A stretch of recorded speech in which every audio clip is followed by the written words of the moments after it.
Bom dia a todos, a graça e a paz do Senhor Jesus aos irmãos. Nós vamos ler a palavra de Deus em Romanos, no capítulo 12, carta do apóstolo Paulo aos Romanos, no capítulo 12. Estamos estudando os 7 pecados capitais. Os 7 pecados capitais.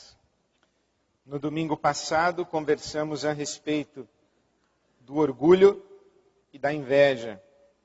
Hoje pela manhã, falaremos a respeito da ira. Os 7 pecados capitais. A palavra de Deus nos diz em Romanos 12, 17. Não retribuam a ninguém mal por mal. Procurem fazer o que é correto aos olhos de todos. Façam todo o possível para viver em paz com todos. Amados, nunca procurem vingar-se, mas deixem com Deus a ira, pois está escrito: minha é a vingança, eu retribuirei, diz o Senhor. Ao contrário, se o seu inimigo tiver fome, dele de comer, se tiver sede, dele de beber. Fazendo isso, você amontoará brasas vivas sobre a cabeça dele. Não se deixem vencer pelo mal, mas vençam o mal com o bem. Vamos orar? Deus nosso Pai, nós te agradecemos a tua palavra que está diante de nós. E pedimos-te, dá-nos o entendimento da tua vontade. Ajuda-nos a compreender o que tu queres, o que tu estás a dizer a cada um de nós. Na vida complexa que temos, nos conflitos que vivemos, ajuda-nos a encontrar o discernimento da tua vontade. E acima de tudo, ó Pai, ajuda-nos a obedecer o teu querer. Fala conosco, age em nós nesta manhã, mexe em os nossos corações, nossas consciências, dá-nos o entendimento da Tua palavra e dá-nos o amor e o compromisso com a Tua vontade. Para a glória do Teu santo nome, nós te pedimos, em nome de Jesus. Amém. Nunca procurem vingar-se, mas deixem com Deus a ira. Pois está escrito, minha é a vingança, eu retribuirei. Ao contrário, se o seu inimigo tiver fome, dele de comer, se tiver sede, dele de beber. Não se deixem vencer pelo mal, mas vençam o mal com o bem. Nunca procurem vingar-se. Nunca procurem vingar-se. A ira é este sentimento que nos empurra à vingança. É este arrebatamento do juízo que nos impele a fazermos justiça com as nossas próprias mãos, à luz dos nossos próprios critérios, motivados pelas nossas próprias razões. A ira é uma resposta indignada, e poderíamos até dizer violenta, contra um ato, uma circunstância, uma situação de injustiça. A ira é uma resposta indignada, e até mesmo violenta contra a injustiça. E, portanto, na direção do injusto. Isso é ira. Mas por que é um pecado capital? Porque, a princípio, a ira seria algo legítimo. Pois quando a injustiça se manifesta, São Crisóstomo disse que a indignação é necessária. E quem não se ira quando a ira é necessária, peca. Então, a Bíblia vai falar da ira de Deus. Romanos capítulo 1, verso 17, vai dizer que a ira de Deus se manifesta contra toda impiedade e injustiça praticada entre os homens. Paulo é um teólogo neotestamentário a respeito da ira de Deus. Em Efésios capítulo 5, o verso 6, ele deixa claro que a ira de Deus é derramada sobre aqueles que vivem na desobediência. Colossenses capítulo 3, o verso 6, ele fala que Deus derrama sua ira contra aquele que comete o pecado. É a ira de Deus, a resposta de Deus à injustiça. A ação de Deus contra a injustiça e, portanto, na direção do injusto, porque a injustiça não existe a menos que alguém esteja praticando o ato injusto. A injustiça não existe em si mesma. Assim como o mal não existe em si mesmo. O que existe é o malvado. O que existe é o injusto. Então a ira é essa resposta. E Deus é um Deus irado. Deus é um Deus que se ira, que responde de maneira violenta contra a injustiça. Provavelmente, o exemplo mais nítido de uma ação irada de Deus seja a ação de Jesus purificando o templo. Quando ele diz, a casa do meu pai será chamada casa de oração, mas vocês a transformaram em um covil de ladrões. E Jesus entra no templo e vira as mesas daqueles que praticavam o comércio em nome de Deus e em nome da religião, e expulsa do templo as chicotadas, os ladrões, aqueles que haviam profanado a sacralidade da casa do seu pai. É uma ação violenta, é uma ação contundente, é uma ação onde Jesus deixa explícita a sua absoluta indignação contra aquilo que vê, contra o quadro que está diante dele. Jesus age indignado e age violenta e intensamente. Ele age com ira. E esta ação irada de Jesus é uma expressão visível, clara, inequívoca, deste coração de Deus o Pai, que também se ira e manifesta a sua ira contra toda a impiedade e injustiça praticadas entre os homens. Mas então por que pecado? Insisto. Se bem compreendi o espírito do Evangelho, eu penso que esta ação indignada, contundente, violenta contra a injustiça, somente é justificada quando a injustiça não foi praticada contra mim.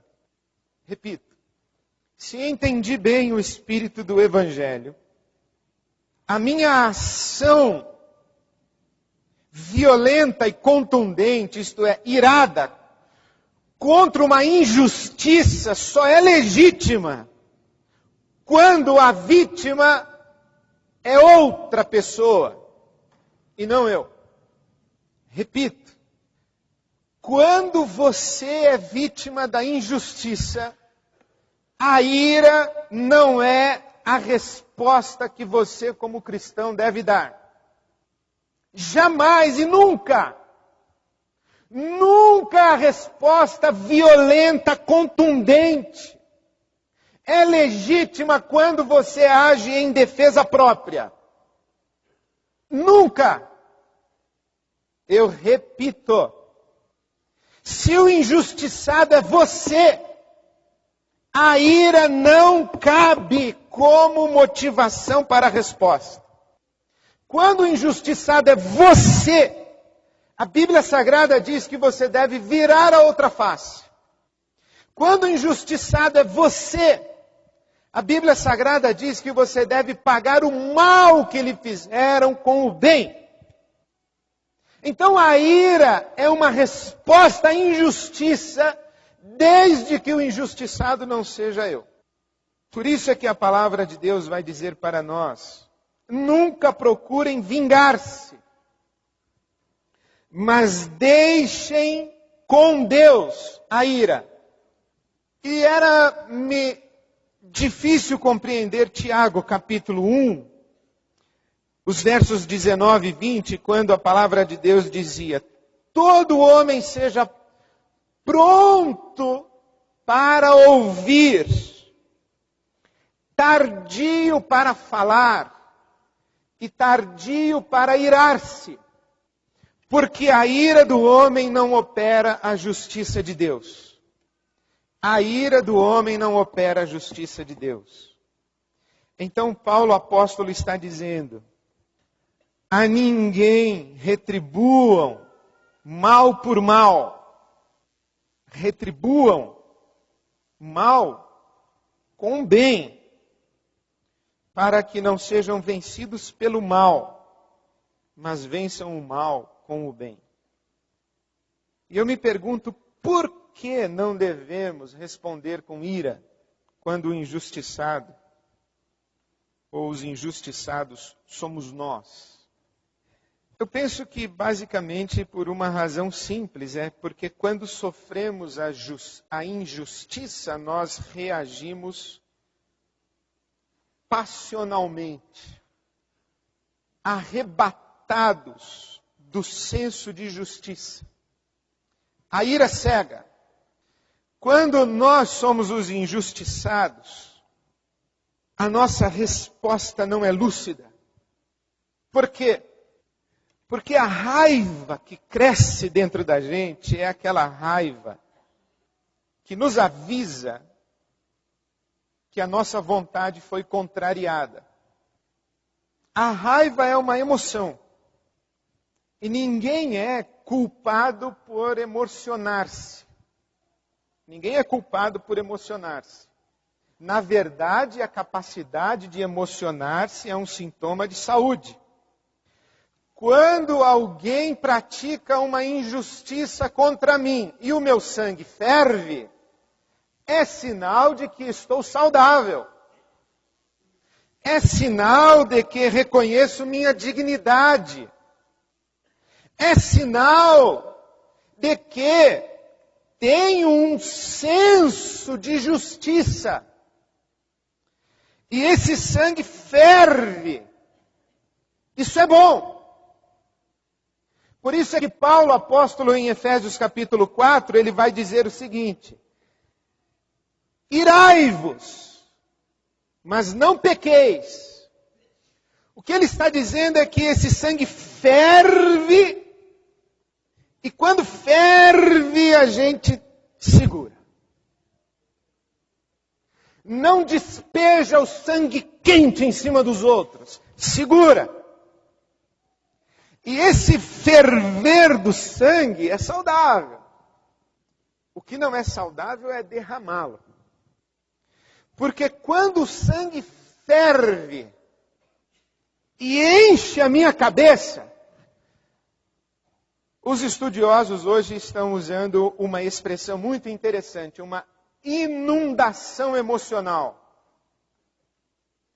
O sujeito foi inundado por uma emoção, aquela emoção tomou conta. Aí a gente diz assim, o fulano perdeu a cabeça. Perdeu o juízo. Perdeu o bom senso. Perdeu a lucidez. Perdeu a noção da realidade. O sangue ferveu e ele não segurou. O sangue subiu a cabeça e inundou. É este arrebatamento irado, essa é a ira que é pecaminosa. É esse sangue que ferveu e tomou conta da razão. Inundou, o sangue quente que inundou o cérebro. O sujeito perdeu a cabeça. E agiu com a cabeça perdida. Agiu com sangue inundando a sua razão. É essa ira que é pecaminosa. Porque a indignação é saudável. Nós devemos nos indignar diante do ilícito, do injusto. E quando o ilícito e o injusto foi praticado contra nós, a nossa grande tendência, por causa do nosso orgulho, é darmos uma resposta violentíssima, exagerada. E a ira é pecaminosa porque esta ira é uma expressão de orgulho. É uma expressão de um ego que não admite ser contrariado. A ira é uma afirmação absoluta e violenta do ego. Eu não admito ser tratado dessa maneira, então eu reajo violentamente. O meu ego não pode ser tratado assim. Isso é orgulho. Por que é que somos passivos quando a injustiça é praticada contra os outros? E ficamos irados quando a injustiça é praticada contra nós? É porque o nosso ego mimado não pode ser contrariado. Então a ira é essa resposta. A ira é pecaminosa porque ela é uma recusa do amor. Paulo escrevendo aos Coríntios no capítulo 13, o célebre hino ao amor, ele diz que o amor não se ira facilmente. O amor não se ira facilmente. Porque o ego de quem ama é pequeno, é difícil você encontrar o ego de quem ama para ferir o ego de quem ama. Muito difícil. Na verdade, diríamos que quem ama não tem ego. Tem eu. Tem identidade, mas não tem ego, que é o eu que ama a si mesmo. Doentiamente, apaixonadamente, e que não permite, não admite ser contrariado. Esse eu absoluto é o que eu chamo de ego. Ego é o eu doente, é esse ego. É o ego que vai gerar em nós o egoísmo. É o egocentrismo. É essa a ideia. E a ira, ela é contra o amor. A ira é a vitória do ódio. A ira é a recusa do perdão. Porque quando o sangue sobe fervente, antes de inundar-me para que eu reaja violentamente, eu despejo sobre este sangue fervente o amor e o perdão. E o sangue desce. E a minha ação não é irada, é amorosa. Não é a ação de quem perdeu a cabeça, é a ação de quem tem pleno juízo. Plena lucidez, porque o amor é lúcido. Esse ditado que fala que o amor é cego, não é verdade. A paixão é cega. O amor é lúcido. A ira nos transforma em juízes. Ou em carrascos. E nos tira da condição de irmãos. Quando eu sou inundado pelo meu sangue quente, a realidade fica distorcida, eu perco a capacidade de julgar, eu perdi a lucidez. Os fatos ficam distorcidos. As palavras ficam distorcidas. É muito comum numa discussão que alguém diga, não foi isso que eu disse. Foi sim. Por quê? Porque quem está inundado de sangue quente não ouve direito. Não ouve direito. Ouve, mas não ouve. Porque enquanto o outro fala, está apenas arrazoando consigo mesmo para defender as suas próprias razões e conveniências.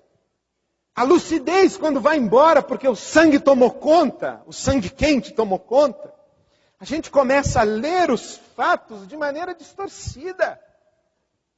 Porque o nosso ego, o nosso eguinho, foi ferido, magoadinho. Não pode. Então eu não enxergo direito. Eu distorço a realidade para que a realidade me seja conveniente. E tomado por esse sangue quente, por esta ira que é pecaminosa, eu deixo de ser seu irmão e passo a ser o seu juiz. E pior, quando eu ajo violentamente contra você, por esta ira, eu já não sou nem mais o seu juiz, eu sou o carrasco que executa a sentença. Por isso é pecado. Quando nós somos os afetados pela injustiça, não devemos reagir com este sangue quente, com essa indignação. Por quê? Porque quando nós somos os afetados pela injustiça, nós perdemos o juízo. E a nossa resposta não será uma resposta justa. Por isso, o que a ira faz? Bom, a ira faz com que nós cometamos loucuras. É o famoso perder a cabeça mesmo. O direito tem a figura do ato praticado sob violenta emoção. Bíblica e teologicamente, é um ato no contexto e no momento da ira, que juridicamente é um atenuante, mas teologicamente é a assinatura da bestialidade. Você é tão boçal que a ira tomou conta de você e você matou.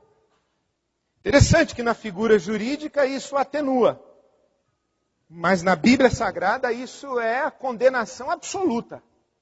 Você não devia ter sido ou se deixar levar por esse ímpeto de violência que cresceu dentro de você. Não podia. Provérbios, capítulo 19, verso 11. O homem prudente é lento à cólera e se honra em ignorar uma ofensa. Ou, outra tradução melhor, o homem sábio tem paciência e sua glória é ignorar ofensas. Veja como as traduções se completam. O homem sábio tem paciência. O que quer dizer isso? É lento à cólera. É lento à ira. A fúria, difícil que o homem sábio fique irado, essa ira de sangue quente inundando e fazendo perder o juízo e a razão e a cabeça. E a glória do homem sábio está em ignorar ofensas. A ira multiplica a injustiça, pois quem responde irado exagera na dose. Por exemplo, caso típico, A mulher cometeu adultério. O homem, tomado por violenta emoção, foi lá e matou a mulher. Ora, um adultério contra um assassinato. Entende? A ira multiplica a injustiça. Foi injusto o primeiro ato, foi injusto também o segundo ato. E assim a injustiça se perpetua. A ira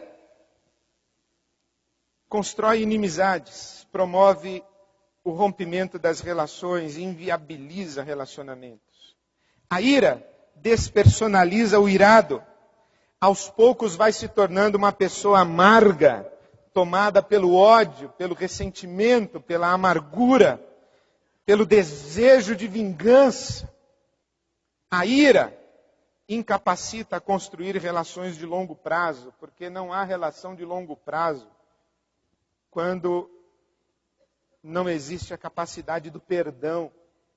Se toda vez que você chegar no momento em que tiver que perdoar, você não conseguir perdoar, tudo que você vai conseguir colecionar na sua vida é inimizade e relacionamentos inviabilizados. Por quê? Porque todo relacionamento humano chega ao seu ponto de perdão. Todo relacionamento humano chega ao seu ponto de perdão. O que é o ponto de perdão? É o ponto quando alguém contrai para conosco uma dívida impagável. Uma dívida impagável só tem duas possibilidades para a sua solução. A primeira, o perdão. A segunda, a inviabilidade da relação. Por quê? Porque a dívida não vai ser paga. É impagável. Então, ou a gente rompe, ou a gente se perdoa.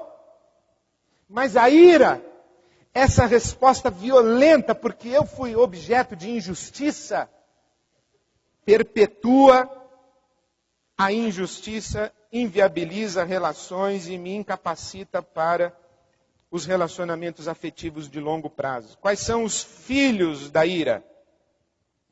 Brigas, contendas. Desculpa a minha expressão, é quebra-pau. Provérbios 30, 33. A figura do sábio bíblico. Você aperta o leite da manteiga. Aperta o nariz, sai sangue. Aperta a ira, dá pau. Provérbios 30, 33.